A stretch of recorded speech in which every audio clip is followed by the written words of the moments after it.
All right. Welcome everyone to the Valor Financial Specialists weekly training. Today you get a little bit different program than you normally get, as you've already noticed. I am not Phil. I am Nathan Klug. I'm one of Phil's partners, and specifically, I am more on the marketing side of the camp.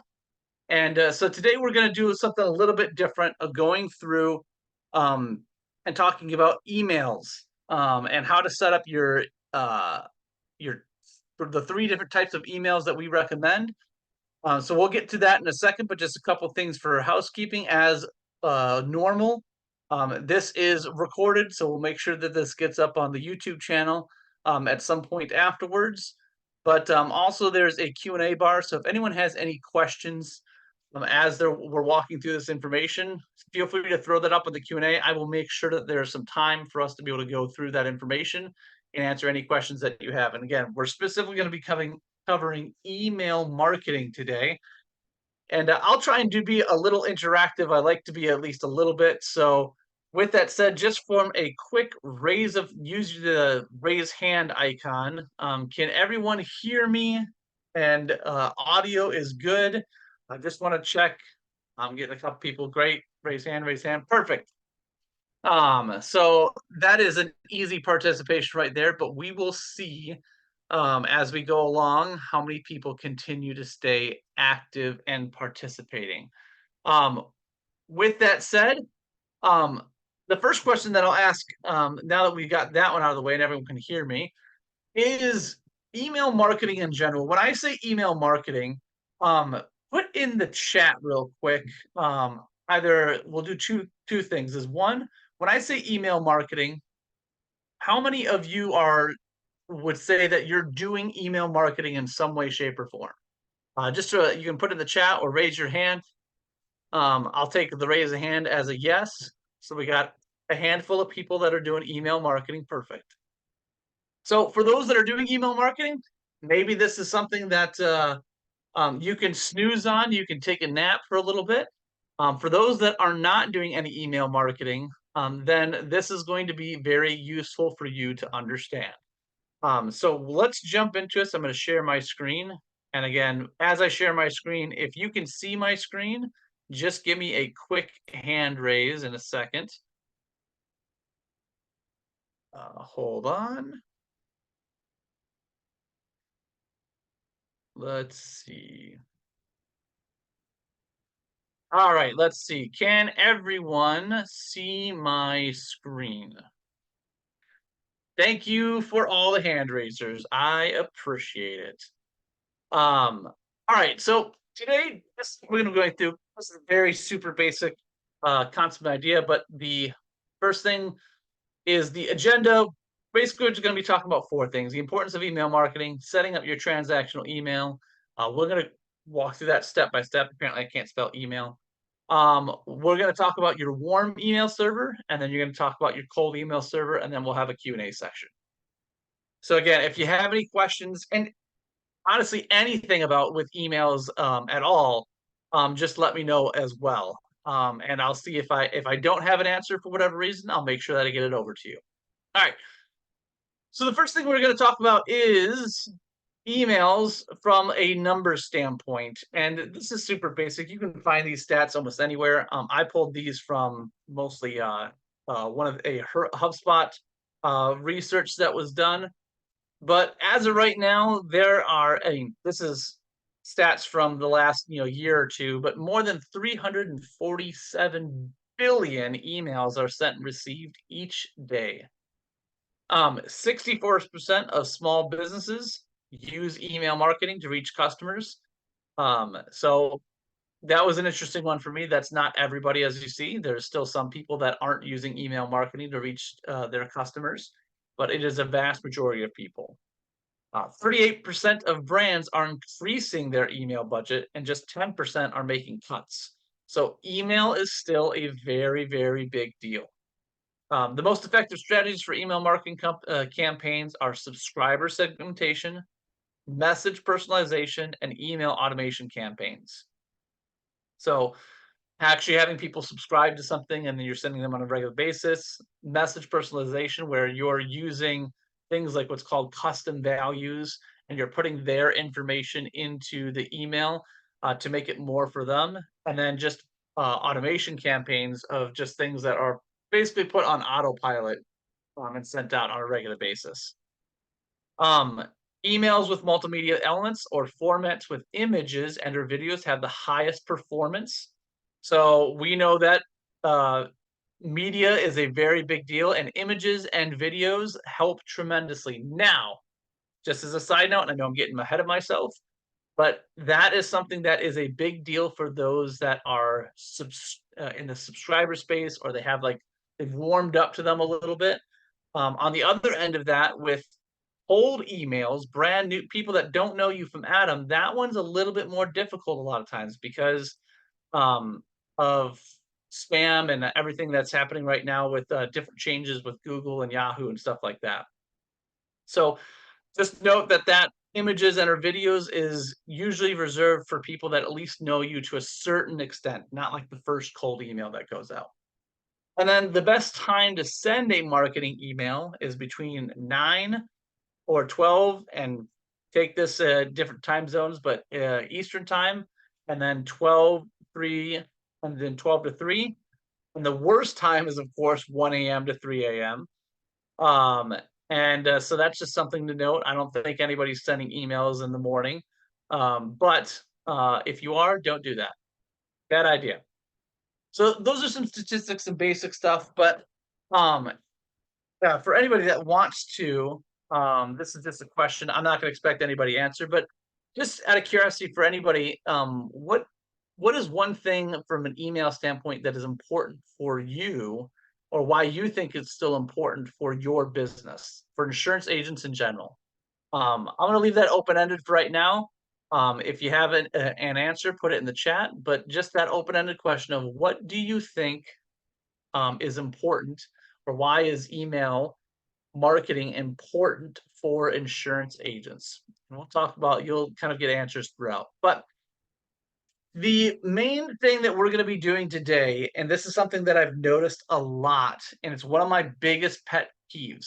The first thing I'll talk about is, before I get into that, is talking about the 3 different email servers that everyone should have. But one of my biggest pet peeves is when I see someone that I know is in business, doesn't matter what business it is, but when they have an at Yahoo or at Gmail or at Outlook or at Apple or whatever it is, or iCloud, and that's the email that they're using for their professional business, that is one of my biggest pet peeves that I have in business, and that's mainly because I'm in the marketing world and I know how easy that is to fix. So the bulk of what we're going to be doing today, and what that's called, is your transactional emails. And what I mean by that is those are the emails that you're usually sending one to one, not one to many, and you're expecting when you send that email out to get a response.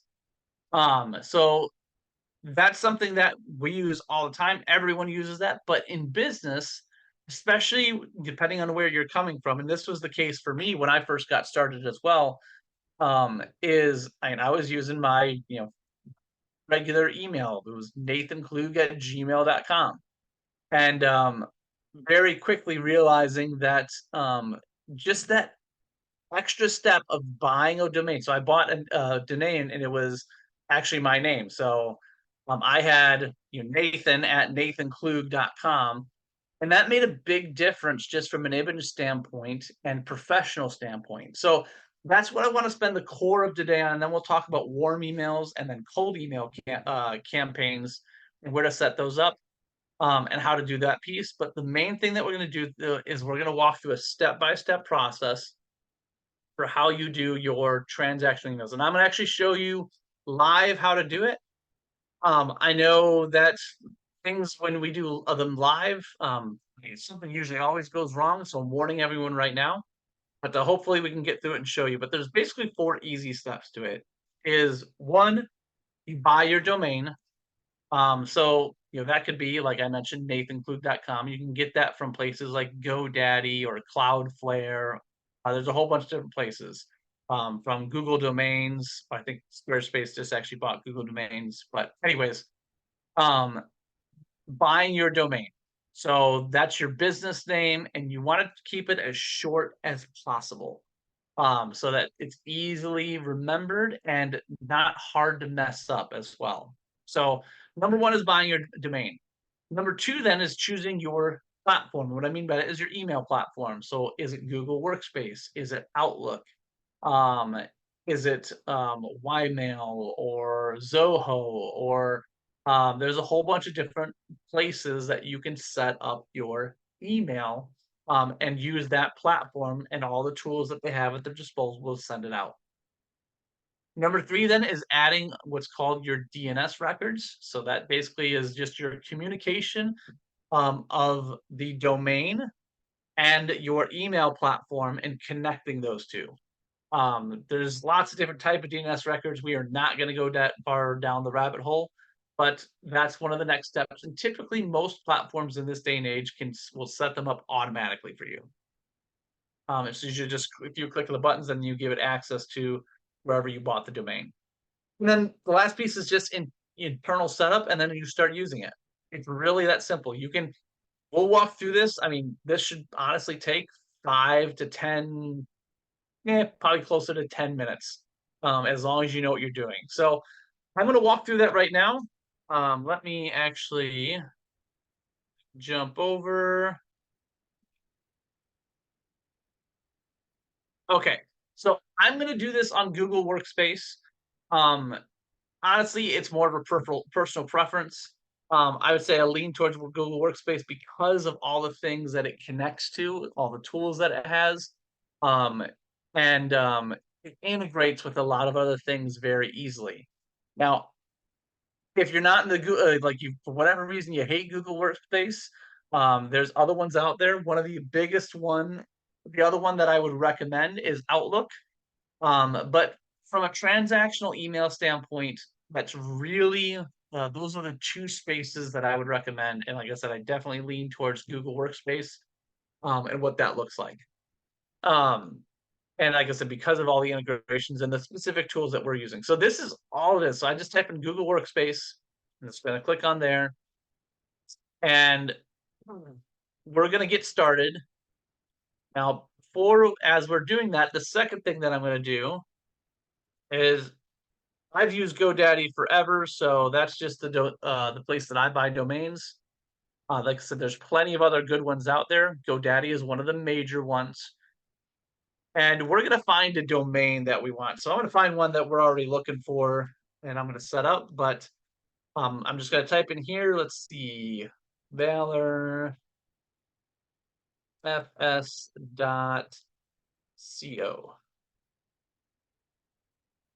Ah, great, it's available.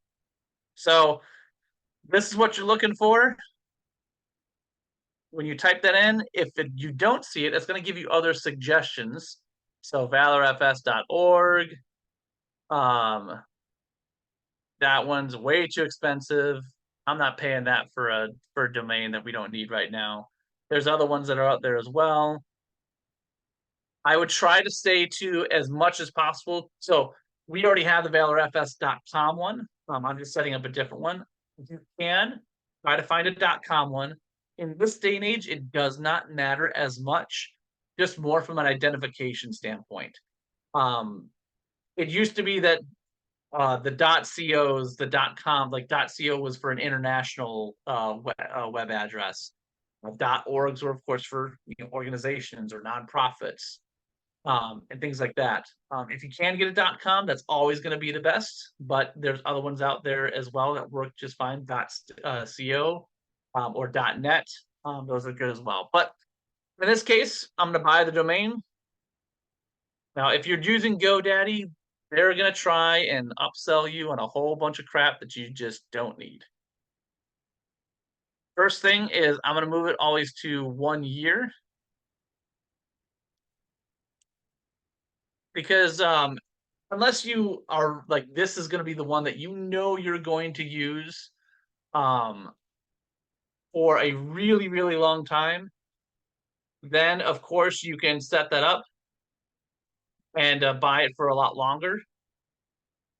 But if not, just do a year, because you don't know what's going to happen in a year. You can always renew it. You can always make that decision later.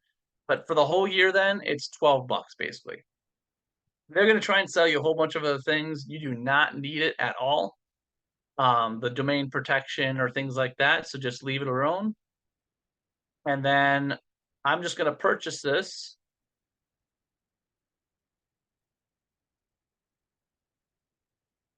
And then what we're going to do is we're going to go switch over to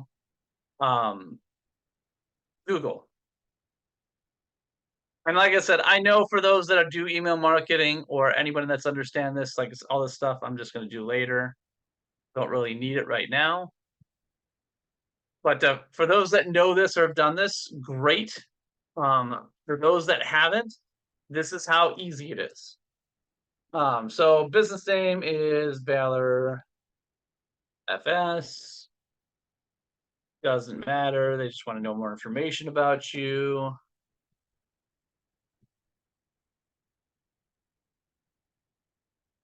Now,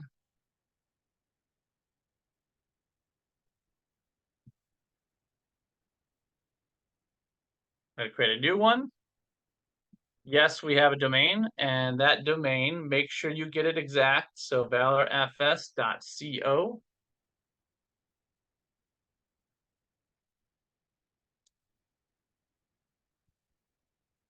And then you want to keep that there. And we're going to do info. Now, this is where, so this is a good tip for everyone. So when you're setting up your email, one of the things that I highly recommend is formatting that, especially if you plan on growing a company and having lots of people. The best in format that I've seen is the first name dot second initial if you're doing a name. I'm just doing a an easy one, so I'm just going to put hello. But first, your first name dot and then last initial. And the reason you want the first name in there is when someone types in your name to find your email after you sent them something, or they want to send you something new, makes it super easy to find you because it'll pull down your first name. But if you don't put your first name, you put like the first initial and then your last name, then if they type, so like Nathan, for example, if I would N Klug, that means they would have to remember to type in N and then K, so my email pulls up right away. So that's why you want to use your first name and your last initial. Of course, other formats work, but that's the best one that I found. Not a robot. Make a password.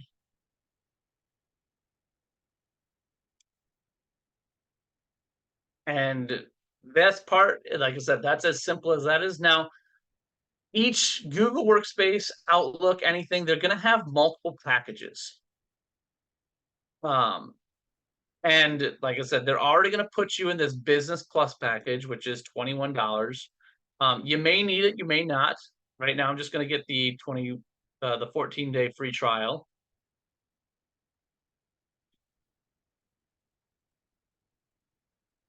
But you can downgrade, and for Outlook and for Google, the lowest package you can get for just a single email is $7.20.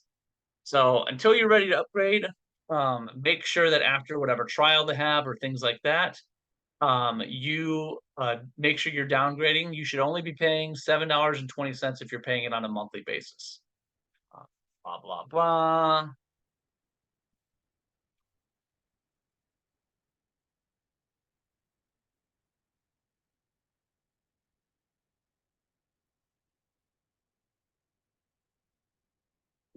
No.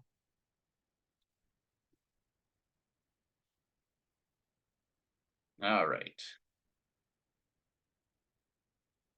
Setting up billing.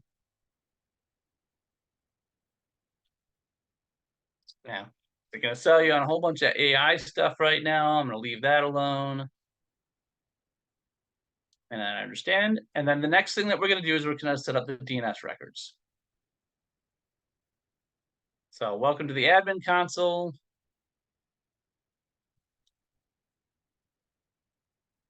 You can definitely take their tours and things like that. But then the last piece is going to be, we're going to activate that domain. So this is the DNS records part. And like I said, they're going to do this automatically. I already have that.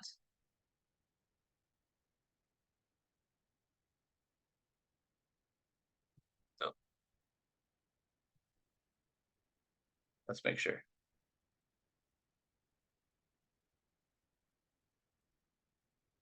Yep, we're already there. So we've already opened up the new browser. And then, so we have that set up. Oh, interesting. They're not doing it. So I've had to do it where most of the time it's automatic, but they actually want you to add the record right now. So I will show you this manually. See, something always changes when you do something live. All right, so what we're going to do is we're going to go to the domain. Yeah, blah, blah, blah.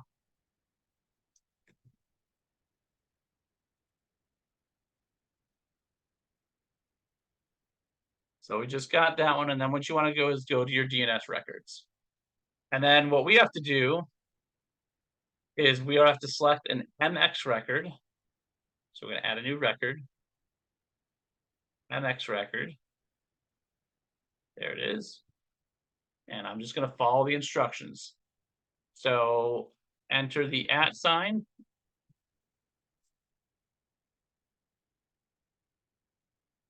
So the @ sign. And then the priority was 1. And then we want to point it towards this. That's the value. We'll do half an hour. I always do half an hour. That's going to be the quickest for it to be able to catch up, basically, to send the record over. And then we hit save.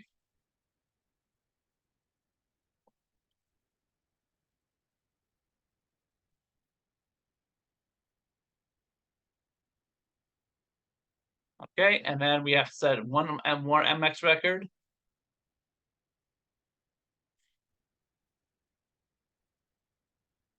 And then we're going to do that. So add new record, another MX record.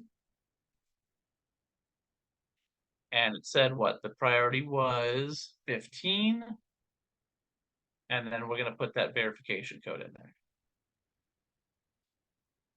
I have those two. So the records are both in there. So there's my 2 MX records. And then we're going to activate. Now, this sometimes takes some time. So I'm going to try this a couple times. If it doesn't work, then I will come back to it, because sometimes this takes like 24 to 48 hours. Most of the time it's going to be instant. But if it's not, see, like right now, it's not recognizing it. So it's going to take a little bit of time for it to go through. I would just retry and verify this. Like, I'd come back to this tomorrow. So this is the part that takes the most time, basically. And you just got to keep on retrying it. If it doesn't work after a few, I'd say like 5 times, because like I said, sometimes it'll just, then come back to it and try it like the next morning. So I'm going to try it one more time after this if it doesn't work. And then it will be moved on. And I know this is super boring stuff. So for those that are I'm putting to sleep, like I said, now is a good nap time. But if you have never set this up before, this seems like magic, somebody setting it up. And there are people that will charge a lot of money for this as well, but it's not that difficult. You just got to be able to follow instructions. So it's clearly not going to work today, at least right now. Like I said, a lot of times it'll be that quick where it'll check and it'll activate the records. But we will try this another time. So we'll go back. We're good to go on that right now, though. And then once that activates, then you're ready to go. You can start using your email and go into your email right from there. So that is how you set up your transactional email um, uh, platform. Now, like I said, I know that's boring stuff, but is there any questions about that part from a setup standpoint? And then we're going to talk about a little bit of use cases, and then we're going to jump into the warm email and cold email stuff. But any questions on, like I said, we call that your transactional email. You can do it through other platforms, of course, but we recommend and typically use Google Workspace. Just before I move on, just want to see if there's any questions. Okay. I don't see any questions, so that's your transactional email. Everyone should have a professional email that they are using for their business. $7.20 is not a whole lot, and it helps you tremendously with having a professional look and feel. Because I will tell you, and I'm not the only person, people recognize when you're using a Gmail or a Yahoo or things like that. It makes a big difference. I know people that have been in business for a long time and they still have never used it. You can still be successful to a certain extent without it, but you're not really getting your brand out there on a consistent basis. And there are some people and some clients that you will never get and you will never know that you didn't get just because of that. We call that the business you didn't know you lost. And what we mean by that is some people would never be able to explain it to you either of why they didn't move forward or go to the next step. But it's little things like that, like brand consistency wasn't there. You're using a Gmail, like it didn't look professional. There's something felt off about it. And that's all stuff that happens psychologically that help ruins your sale from that standpoint. So transactional emails, get a professional one. And it doesn't even matter right now if even if you don't have a website or things like that, that's a whole different story, another session. But and just having a professional email is a big leap forward, and it will help you with what you want to do, especially from your professional image. All right, so that's transaction emails. If anyone has any questions about it, let me know. Next one then is your warm email server. And before we get into this, I'm going to just explain the two of them because we won't spend as much time as we spent on the transactional email side. But your warm email server, you want to make separate than your transactional emails.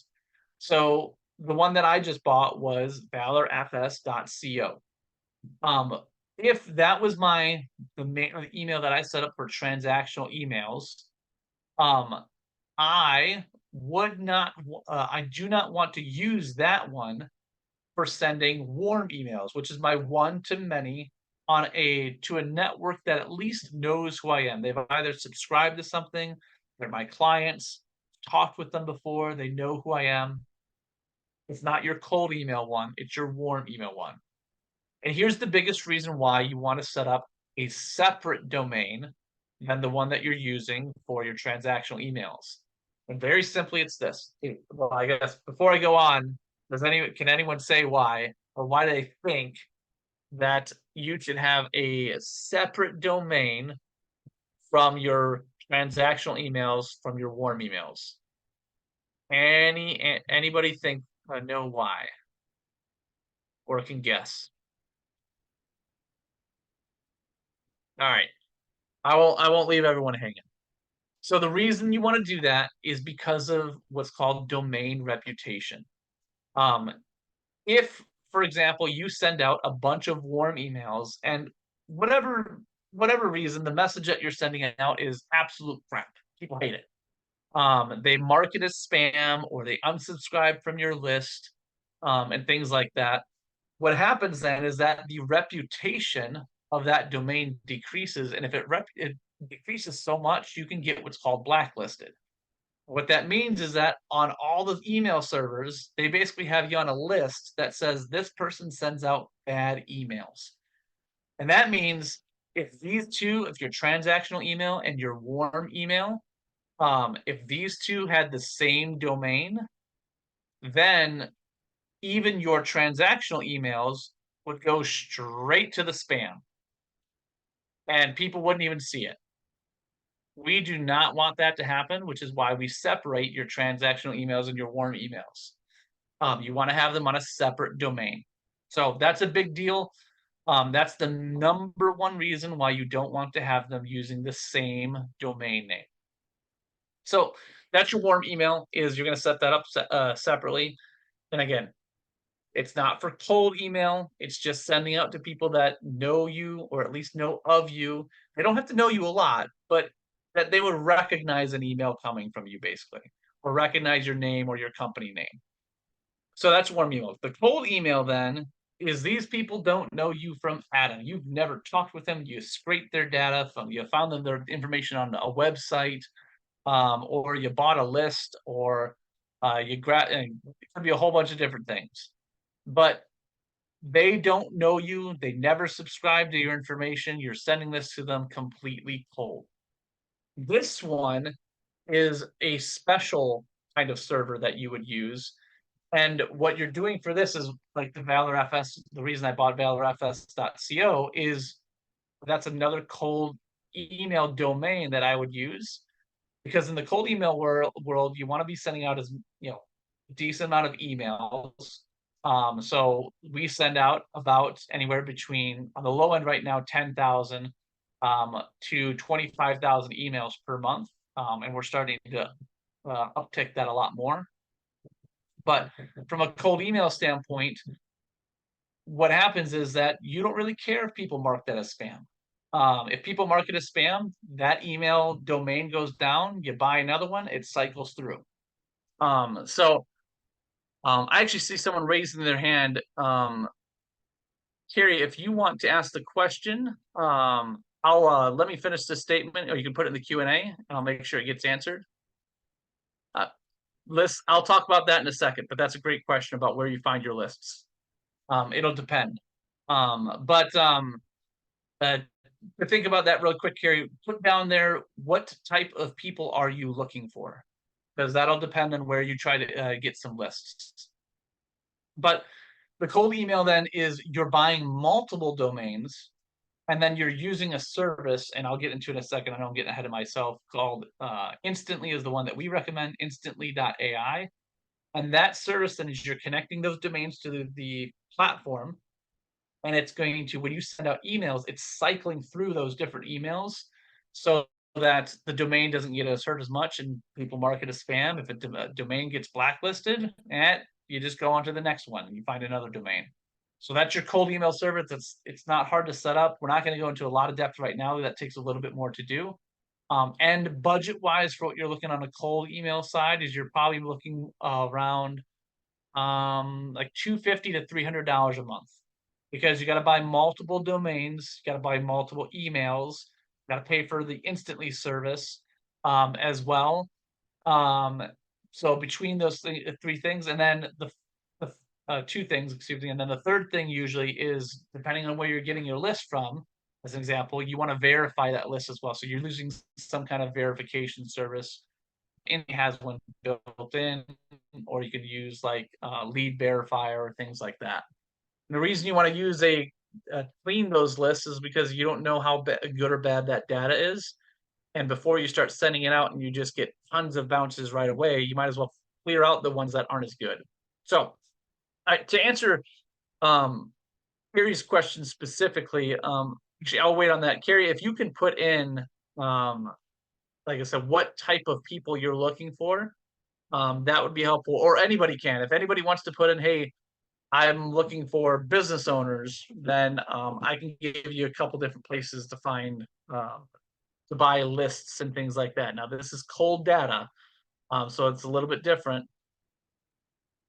Experienced financial advisors. Okay, so that's a different type of list, but that is one of the places I recommend is called AccuPoint.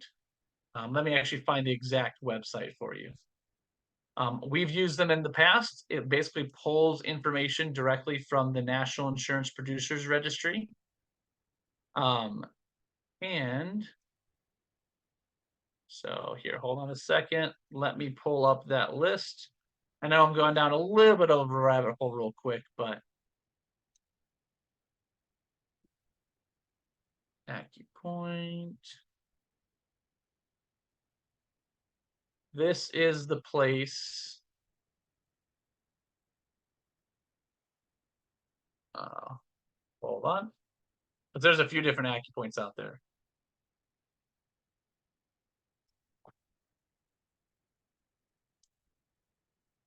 All right. So here, it is this website, and I will post it for you guys in a second. But here it is, AccuPointSolutions.com.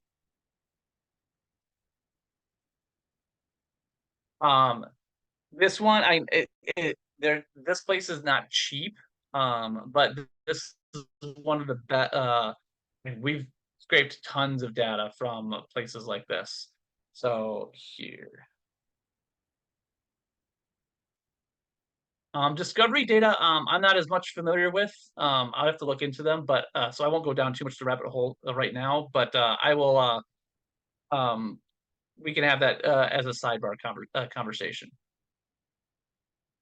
As for other lists, like if you're looking for business owners, so like we have a tool ourselves that we built out with a partner we call it Insurance Lead Lift.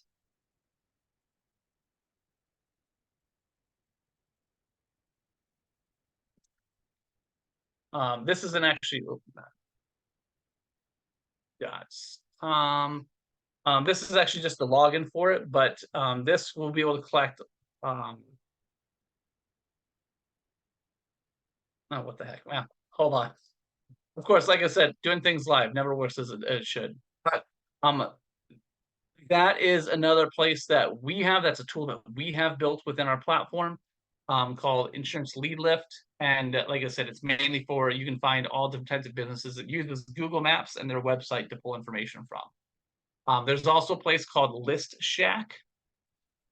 This is a place that I would definitely verify the information. But List Shack is another great place, very, very cheap to find data and different things. And like I said, you can do it for $50 a month and you get like tons of data, different data that you can utilize.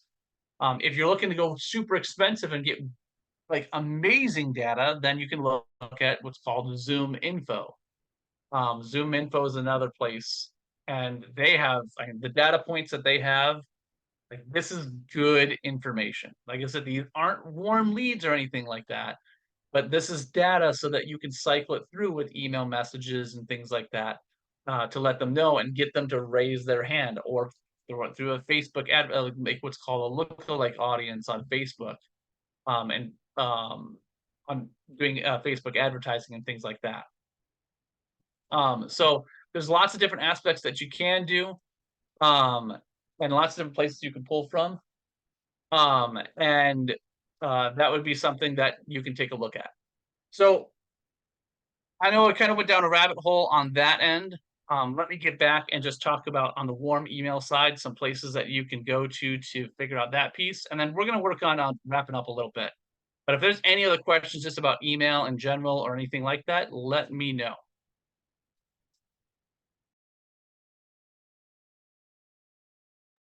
All right, so these are the three, like there's a lot of them that are out there. And these are three that two of them that we've used in the past that work. And then of course I'm gonna pitch in our own platform as well called Leadbase. But many people are familiar with Constant Contact or MailChimp, have heard of them or used it. Just raise their hands real quick.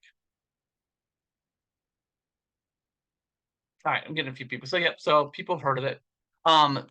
those are places, like I said, they're not the Constant Contact and MailChimp aren't really like CRMs or anything like that. They are email marketing platforms. There's other ones out there like Acton.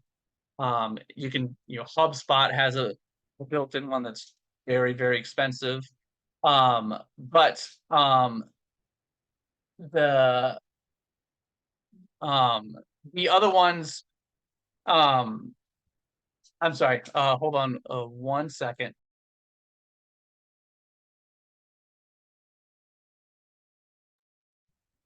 All right, so Constant Contact is one of them, MailChimp is another one.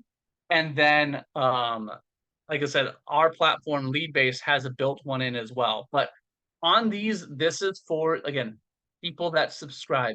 The reason that I mentioned these platforms is these platforms are not built for cold emails. So if you get a certain amount, and usually it's around like 3% for most of them, if you get a bounce rate of higher than 3%, then they'll give you a warning. They'll shut down your server for like 24 hours. And then if you keep on doing that, then they'll blacklist you from their platform. So I've learned that the hard way from sending out emails. I did a LinkedIn campaign a long, long time ago. And a bunch of people unsubscribed. And MailChimp actually blacklisted me for that one account, basically. So live and learn, but again, this is why it's still a warm email list. This is some people that you either have proven that they've subscribed, they know you, and they're not going to, there's not all of them are just going to hit the unsubscribe button or mark it as spam. So those are your warm email examples, your companies that you can use to be able to do that. I mean, again, on that, you're looking anywhere between, probably around $100 a month for your email platform to be able to use on a consistent basis, and send out a bunch of emails. And a lot of them charge like on a per 1,000 contacts that you have in the system. A lot of them are different. But anyways, I won't get through that.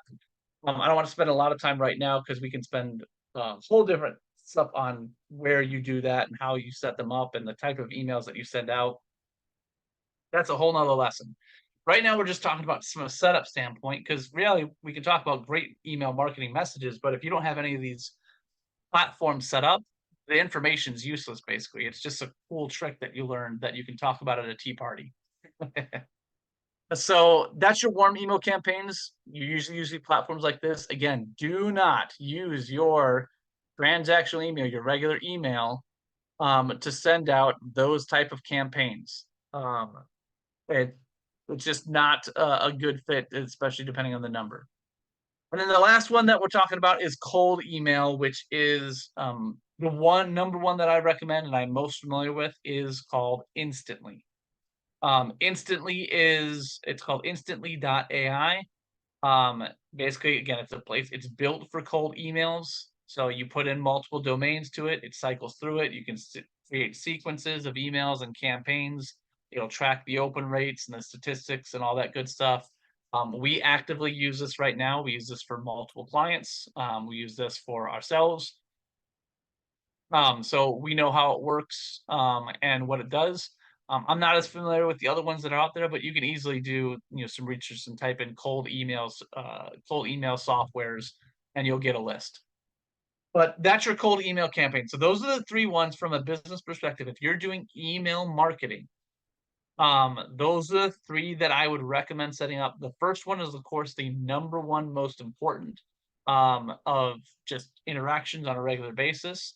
The other two is for when you're ready to start doing them. But building your list is one of the most important things that you can do throughout the time of your career, of people that know you, collecting information, sending stuff out to them on a regular basis.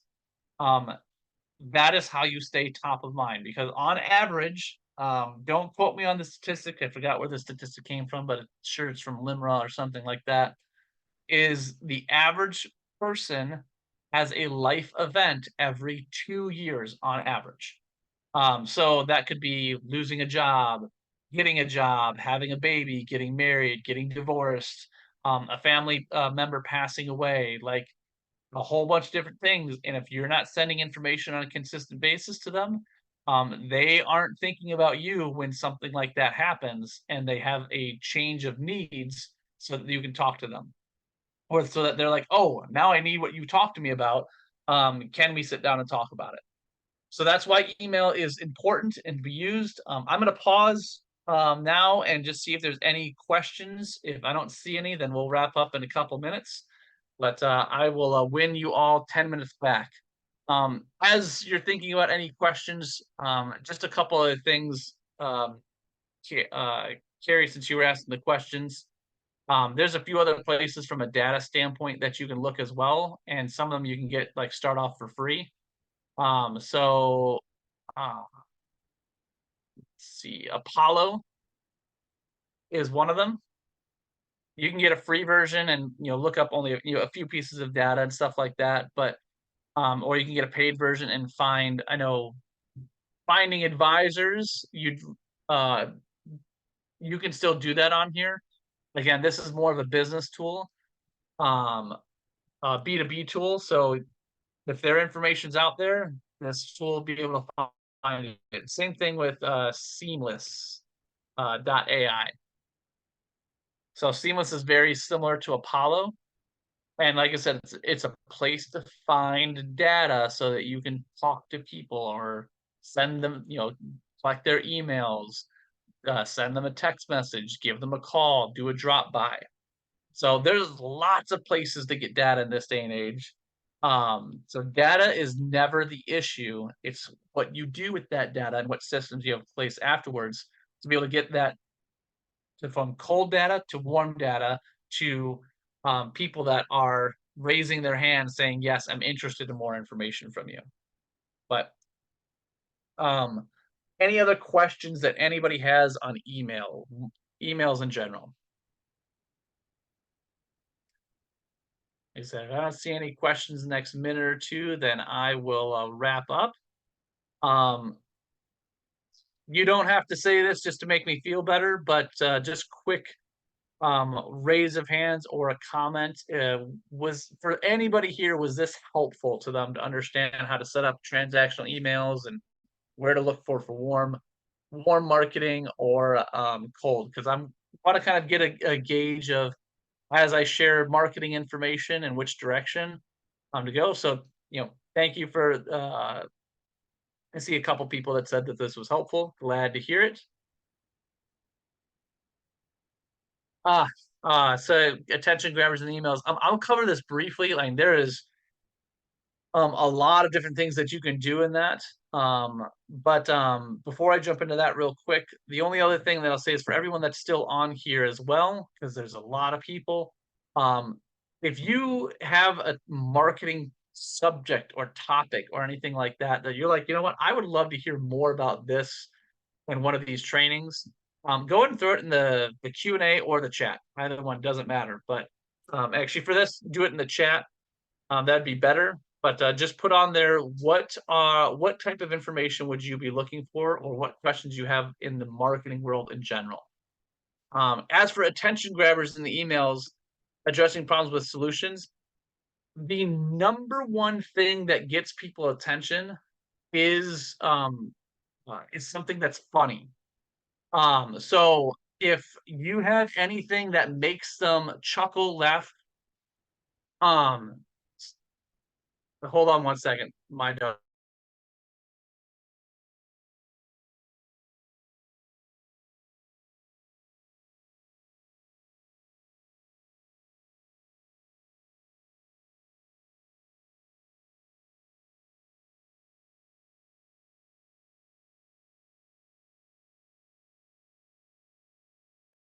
All right, sorry about that, everyone. My daughter came downstairs to ask a question.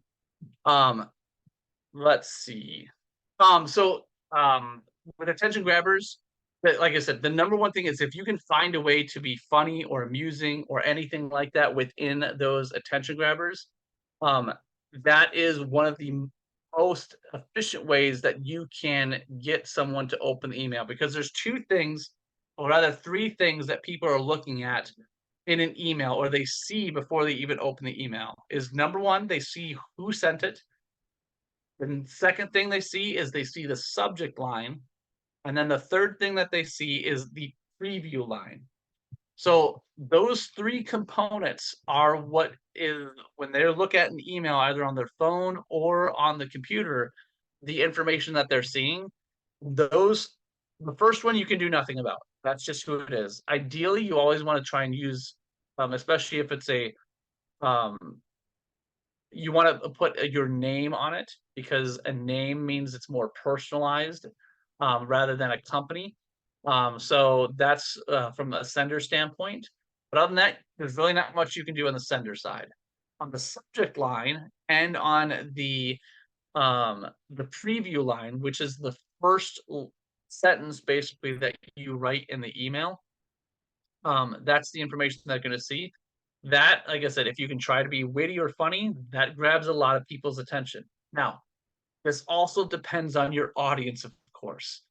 If you're talking to a group of 70-year-olds about their retirement, and you try to be funny and you hit the wrong chord, well, that's they're probably not going to open it. But the biggest thing with email marketing is the same thing with Facebook advertising, or advertising in general. It's, you got to test the waters and see what works.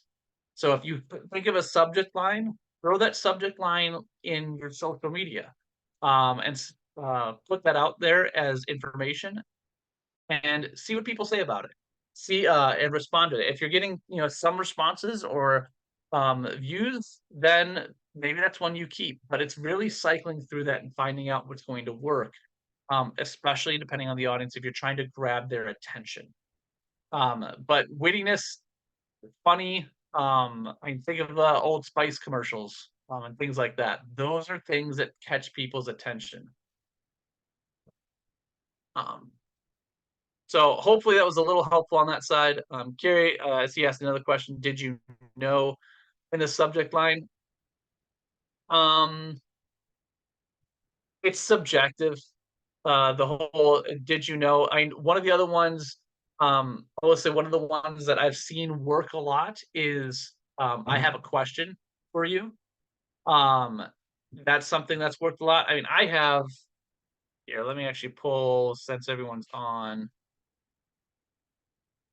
There's a few marketers that I follow and I subscribe to their lists and stuff like that. And grabbing things that work. So I'm just trying to pull up a few that I'll share with everyone. But again, the problem that I have is there's no magic bullet. Anybody that's or silver bullet rather. Anybody that says, "Oh, I have the silver bullet. This is the thing that works." That could change at any point in time.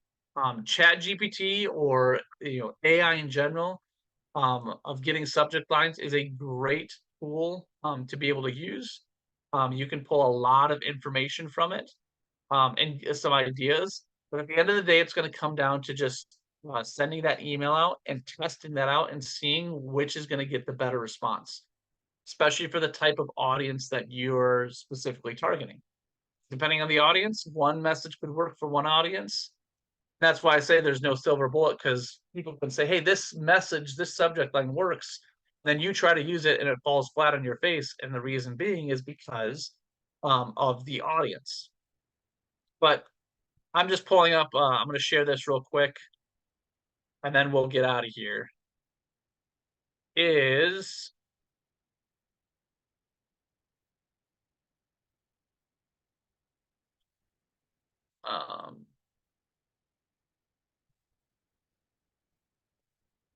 sorry. There you go. So one of the marketers that I follow, his name is Billy Jean. These are a whole bunch of different emails that he's used. So you can kind of just scour through, but Quick Nathan before it turns into a pumpkin, agents sold big fat lies, quit working so hard, trying to say, attention to, the specific person that you're working for. But I mean, look at all these emails. This is emails that are sent a couple days apart, basically. And like I said, I've paid tons of money to people like Billy Jean and stuff like that, so he knows I'm a good person to send information to. So like I said, this definitely works. But there are a whole bunch of different ones. So quick light bulb moment. I mean, there's one, like I said, that he says, yeah, he said, read this while you're pooping, and then he had a poop emoji. Um, like I said, it depends on the audience. Some people that's gonna get, some people not. Costly joke. But that hopefully that helps a little bit. It's again, it's just testing out and what works and reading the email. Read the subject lines in the emails like you and figure out what you would want from them. Is it funny to you? Would you open that email? So that's something that usually helps. Hopefully that is good information for everyone. Um, if there are no other questions, we'll wrap up and I will, like I said, we will make sure that we share this. You're welcome, Carrie. Glad to help out in that. And like I said, we'll do, um, maybe one thing that we'll do down the road is I'll put together like a little bit more training on, using AI and things like that to find subject lines and testing out what works. But the first thing would be having a platform where you can send all that out to. So with that said, everyone have a great rest of their day. We will get this recording out. We will see you next week. And don't forget about the Great Collaboration Conference. If you have not registered for it, that is coming up May 11th. We are less than 60 days out. Make a plan. We have some great speakers out there, and David McKnight being one of them. And looking forward to, for many of you, actually meeting you in person because I'll be out there as well. So with that said, everyone have a great day, and we will talk later. Bye-bye.